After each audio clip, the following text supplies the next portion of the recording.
a complete gentleman, a brilliant scientist, an accomplished intellectual.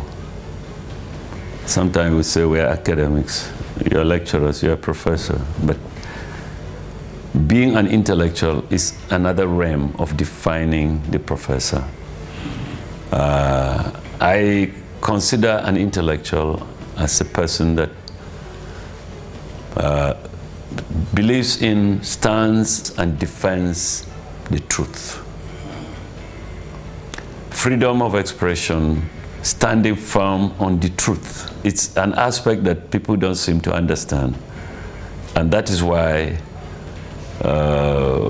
you can talk of somebody with a first class, top rated academically, but when you are defined as an intellectual, it is now touching on the final line of humanity and communicating and standing by truth is an element and a requirement of judgment of an academic.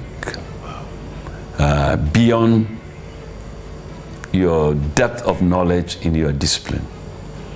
The intellectual is a more complete definition of the person that operates at the highest level, final line of knowledge. That is my understanding, and that is what I see in Esimone. Let me say this to you.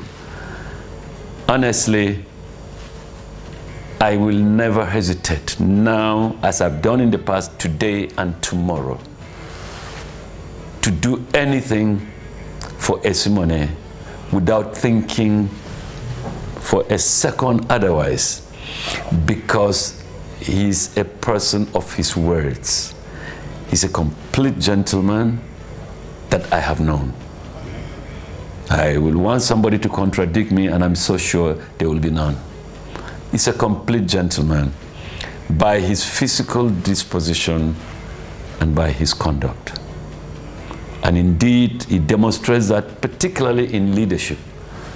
I've watched him as we interacted in a number of meetings and so on and so forth.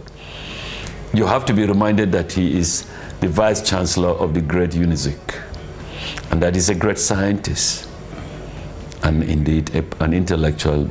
Before you meet him, ordinarily, he's just the smiling, infectiously smiling Professor Esimone. And I'm at home with him.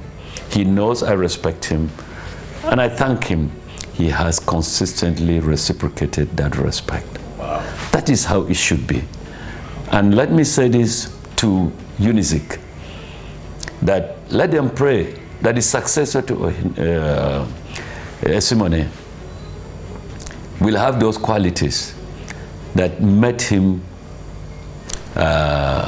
so much sought after in the university system, in the entire education sector, in the academic community. I listened to him at a lecture he delivered. He wouldn't even know that I watched it live, and he was simply impressive.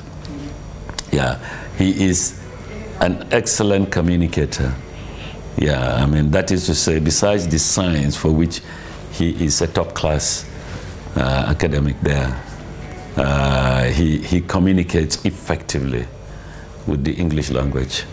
And so, I mean, yeah, and so as far as I'm concerned, he has played his role as a Vice Chancellor, which is the highest position in the university system anywhere in the world and over time and history.